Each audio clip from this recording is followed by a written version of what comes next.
want to first of all begin these few sessions I will record today with a statement on the virus which is long overdue. And that is that I have consistently maintained that this COVID-19 virus, or whatever other names they call the virus which is now universal in its embrace of the world, I have always consistently maintained that this has not come from nature, and that this has come from a laboratory. It has been manufactured in a laboratory, and therefore it constitutes biological war. Let us give my reasoning why I have come to this conclusion. The Quran is our source of knowledge. We who follow Nabi Muhammad ﷺ, but I've come to Pakistan to find that while there's one part of Pakistan whose heart is still attached to the Quran and longs for the knowledge of the Quran, there is another part of Pakistan which says, we don't care two peanuts for the Quran. So I've not come to that part of Pakistan. I've come to this part of Pakistan whose hearts are still attached to the Quran. The Quran has absolute truth in it. For us it is al-haqqul yaqeen. The Quran is divinely protected. That's what Allah says. And Allah has commanded us in the Quran, بَعْدَ أَعُوذُ بِاللَّهِ مِنَ الشَّيْطَانِ الرَّجِيمِ. He says, وَجَاهِدْهُمْ بِهِ جِهَادًا كَبِيرًا. Wage a mighty jihad against the forces of evil, the forces of falsehood, the rivals to the truth in the world, the oppressors. Wage a mighty jihad against them using the Quran as your weapon. And so we turn to the Quran to respond, first of all, to the virus. And when we do that, Allah tells us in the Quran that He has created this universe, this material universe, bil-haqq. And that is that truth is embedded in Allah's creation. If truth is embedded in Allah's creation and a virus comes from nature, then that virus will not envelop the whole world. That will be an unjust order, not a moral order. A virus which comes from nature, which embraces all of mankind, could not come from a universe which is created with truth, and with truth embedded in it. And so we therefore conclude that since this virus has embraced all of mankind, anywhere you go in the world today, governments are now following the script sent by the World Health Organization. And therefore, wherever governments control people, anywhere in the world today, the virus is present.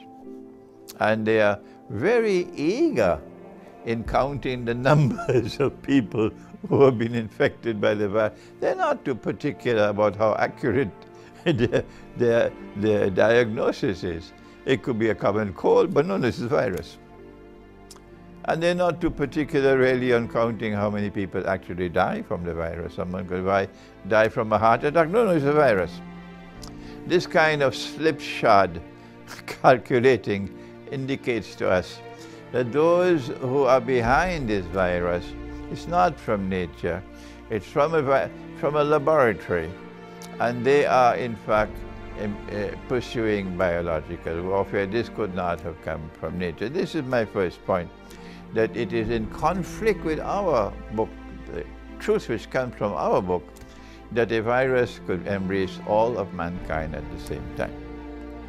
That's not possible from the truth which has come from the Quran. Since the virus has come from a laboratory, it's manufactured, it constitutes, as I said, biological warfare. I have given the analysis many, many times so far in this last 1 year or so that we've been living with the virus, that we can recognize the end game. That the end game is located in the Holy Land. And so this virus has Zionist roots in it, because the end game is the Holy Land. And therefore, we anticipate, and when we speak and give our views, of course, only Allah can confirm that we are correct. But that does not mean that we should not offer an opinion. Our opinion, which is subject to the caveat that only Allah knows whether it is true or not, our opinion is that this virus is going to continue for several years. It's not going to stop now. This phenomenon has never existed in human history. It's the first time it's taking place. And therefore that should alert our medical scholars that you should not analyze this subject purely from a viewpoint of medical knowledge. What is the end product? What is the end game? Our Prophet, Allah's blessings be upon him, has prophesied about the end times of Akhir Zaman. He said that the Arabs are going to be wiped out by plague. That's the old term, plague. The new term is epidemic and virus. So he prophesied that the Arabs are going to be wiped out by plague. My understanding is it does not apply to the entire Arab world. My understanding is this applies in particular to Arabs resident in the Holy Land and around the Holy Land, because that's the battleground. And so I anticipate that they will keep this virus turning around the world, coming and going, until eventually, I don't know how long from now, until eventually a virus will be released in the Holy Land, in Israel, which will be the most dangerous virus of all manufactured in their laboratory. And this is the one which will wipe out the Arabs. Well then, if it's wiping out the Arabs, well, what about the Jews? We can't have a virus that will also wipe out the Jews. So in other words, we are looking to a virus that is manufactured that has DNA specifications that will target only Arabs and not target Jews. I'm not engaged in any anti-Semitic diatribe. If you're listening to me and you're grinding your teeth with frustration. Oh, no. I'm merely speaking what I view to be factual, that this is what's going to happen. And when the Arabs in the Holy Land and around the Holy Land are wiped out, then the Israelis, the Zionists can say, well, don't blame us. This virus has been here all along. Blame the virus, don't blame us. This virus is from nature. Well, I'm telling you from now, you should not be brainwashed. It's time for you to open your eyes and look and see, and what I'm offering to you is I believe it is credible. Now then, I have a surprise. I have a surprise for our governments who are towing the line. Everything that comes from the World Health Organization, they are following to the letter. So social distancing, face mask, lockdowns, all of this, close the masjid, all of this, everything that comes from the World Health Organization. It looks like a circus to me. But they have a lovely word in the Urdu language. Since I'm in Pakistan, I can use some Urdu terminology. In Pakistan, they call it a tamasha. Yes, they're playing games with us. What has our Prophet said, alayhi salatu wassalam, about the virus? That is their way. Now, will the government of Pakistan listen for a moment? What is our way? Are you capable of thinking? I'm just inviting you to think if you have an iota of fidelity to the truth. And the truth comes from the Quran. And the truth comes from he who was sent to teach the Quran. So how would Nabi Muhammad, Allah's blessings be upon him, how would he respond if he was here today in Islamabad? I hope you'll not be offended by my question, because you proclaim your love for the Prophet. Yes, you proclaim it. So if he were here in Islamabad, how would he respond to the virus? That's the question. And if I raise my voice, it's because of frustration, because our people no longer think. And I'm so conscious of the fact that Dr. Muhammad Iqbal declared, he said, this Ummah stopped thinking 500 years ago. Yes, what a pathetic state. When will you learn to think instead of slavishly following the World Health Organization? This is what our Prophet said, alayhi salatu wassalam. He said, if you are in a location where the virus is struck, don't leave. And if you are outside, don't enter.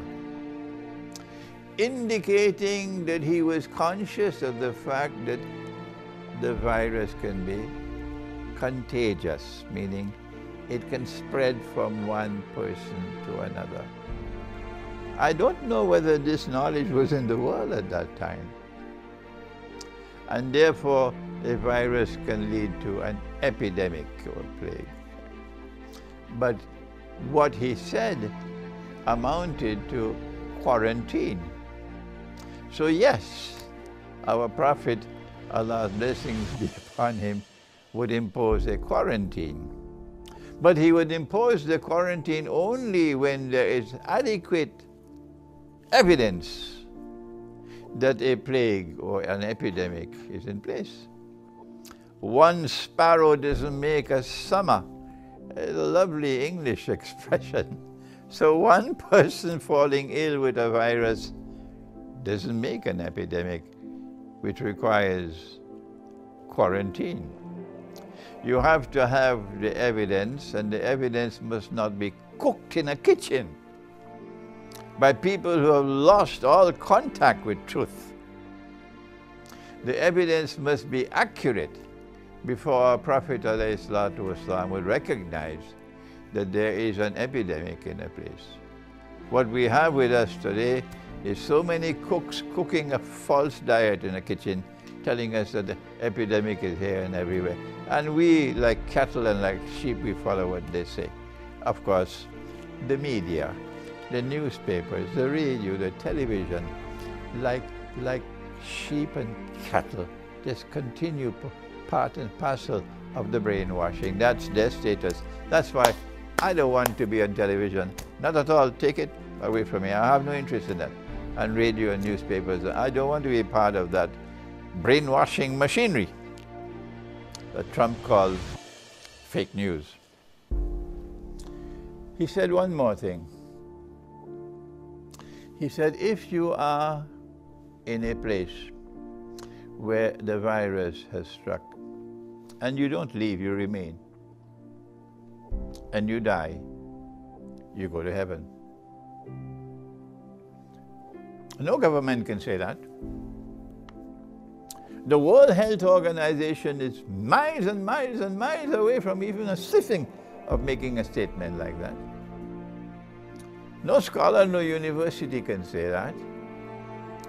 Only a prophet of the one God can speak like that. That if you die from the virus by staying, not running, you would be shaheed, you would be a martyr, you would enter into heaven. But did he say that you must shut down the market? Would Nabi Muhammad ﷺ, if he's in Islamabad today, and there's a virus, there's an epidemic, and he says, don't leave, stay, would he shut down the market? Do you have any evidence? Would he say you can't go to work and earn your livelihood? You can't go and sell in the market to earn your roti? Would he say you can't go in the masjid to perform prayer? Would he do every single possible thing within the area of the epidemic to try to separate people from each other? Will you not think? No. Our Prophet never said that you should reorganize your life in an area where the epidemic is taking place so that you have something called social distancing. No. Life goes on in the area where the epidemic is taking place. Life goes on. If I am wrong, tell me what is right. So you have no right to disrupt the economy. You have no right to disrupt people's livelihood. Yes, you have the right to impose quarantine so that people from this area are not allowed to leave. And you can enforce that with the armed forces, with the police. And you can prevent people from entering. Yes, you have the right to do that. That's quarantine. You do not have the right to block the masjid. You do not have the right to stop people from going to the masjid to pray. You do not have the right. I'm not speaking only to Pakistan now. I'm speaking to people around the world who have been brainwashed to accept the authority of a government to suspend prayer, to stop people from going to the masjid. From where did the government get this authority? I don't see amongst the Muslims. I don't hear any voices challenging a government's authority. But yes, I see a Christian minister doing that. Yes, a Christian minister is doing that, but we are silent. Challenging the authority of a government to prevent people from going to the masjid to pray. Or worse than that, imposing upon us. Would the Prophet ﷺ allow you to do that? That you must stand up like monkeys in the masjid, like monkeys 3 feet apart? And as soon as you leave the masjid and you all go outside, you forget the 3 feet apart? Would the Prophet, Allah's blessing be upon him, would he do that you are doing? On Judgment Day, you will have to answer for that. And we are warning you, because we reject that. We reject it. If we are not allowed to perform the salat as it ought to be performed, we suspend the salat. And when we suspend the salat, you will have to answer on Judgment Day for that salat that we have to suspend. This is my comment. If the Prophet ﷺ was alive, how would he act? Answer, if he was alive and you are in an area in which the virus takes place, he would say, don't leave. And if you're outside, he said, don't enter. And he says, if you are inside and you die while not trying to leave, you become a martyr and you enter into heaven.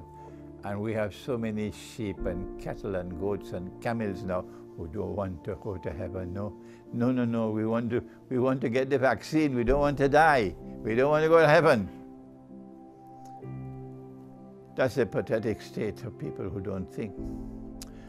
I don't trust people who manufacture a virus and wage biological war, so I won't trust their vaccine. But I don't think that Russia will do such a thing. Not Orthodox Christian Russia. So forget all that Jamaat about Putin this and Putin that and Assad this and Assad. Get lost. We trust Russia, because Russia is returning to her Orthodox Christian heart. And the leaders of Russia today are the best leaders in the world. So tell that Jamaat, get lost. If I'm forced to take a vaccine, I'd take the Russian one. The Chinese one, Chinese are businessmen, but Russia is Christian. And the Western vaccine, I don't trust it. So if you want to take the vaccine, that's up to you. But I won't take it. I don't need it. Life and death are in Allah's hands. And it is Allah who will write when I will die, not a vaccine and not a virus. I have one more comment to make before I end. This is the longest statement I've made so far about the virus. But before I make that last statement, someone came to me here in Islamabad and he said to me, Sheikh, in my village there was a family who fell ill with the virus. And Sheikh, nobody wanted to go to help them. All the villagers shunned them. He said, my wife and I, we had to go. And we had to take care of them until they recovered. And we didn't fall ill. My response is, what a pathetic state of affairs, where people now in Pakistan have become so totally brainwashed that you would not go to your neighbor who has fallen ill. You're so scared of that, of death. We are a people who are not afraid to die. And yet today they're all afraid to die. But Russia is not like that. Orthodox Christian Russia was not afraid to die. They were not afraid even of nuclear war when Putin entered into Syria to block the Zionists from taking over Syria for ISIS. Russia was not afraid to die, and we are afraid to die. What a pathetic state of affairs. But not those who have the Quran in their hearts, not that of Pakistan. The Pakistan which is faithful to the book of Allah will be a Pakistan which will not be afraid of death. Now I have one last comment to make, and I hope the Zionists are listening to me. And when you hear this comment, you can take it and put it in your pipe and smoke it.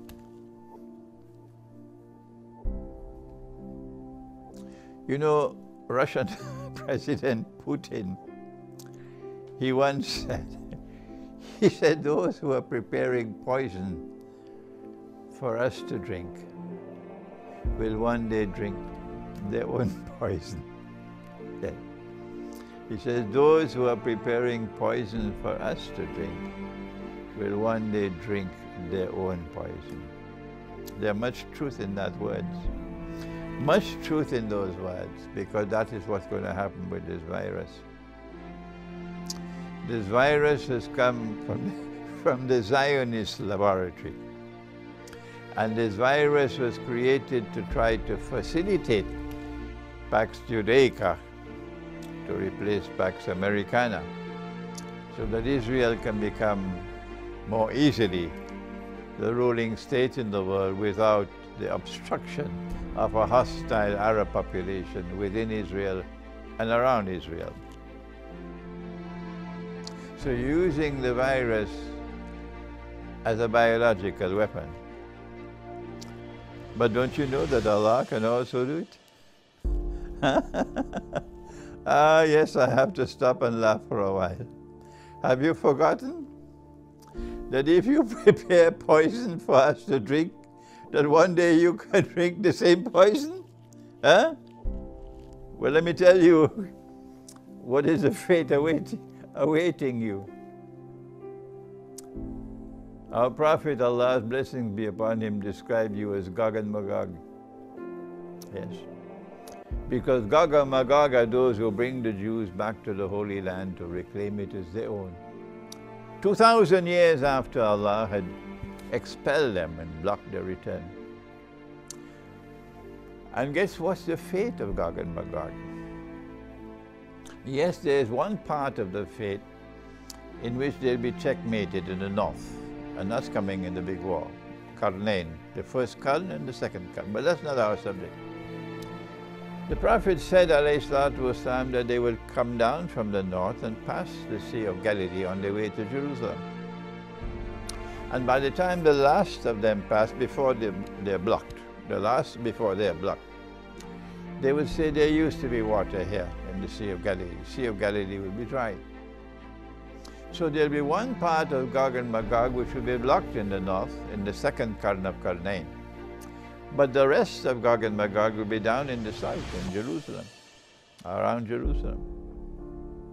And when Nabi Isa alayhi salam returns, when the true Messiah returns, when Jesus, the son of Mary, returns, and you attack him, and he goes up a mountain in Jerusalem, do you know what's going to happen then? Let me tell you. He will pray to the Lord God, and the Lord God will send a virus. Let me speak slowly so it'll sink in. And the virus will attack you at the back of your neck, at the top of the spine. And when you are attacked by this virus, you won't be sneezing. You won't get fever. You won't have cough. No, you will be paralyzed. Totally paralyzed. But perhaps you can still move your eyes. Those who can think will recall these words of mine, and you'll understand what I'm talking about. I need to speak no more about that. You'll be totally paralyzed. That's the fate that's waiting you. The last few hours of your life will be lived imprisoned in your own body.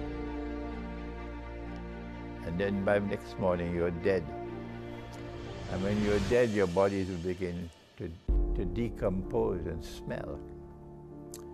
So you prepared the poison for others to drink, and in the end, you had to drink your own poison. Your biological war is going to backfire on you, and you will become the victims of that biological war. And that's all I have to say to you. Goodbye, goodbye, goodbye to you.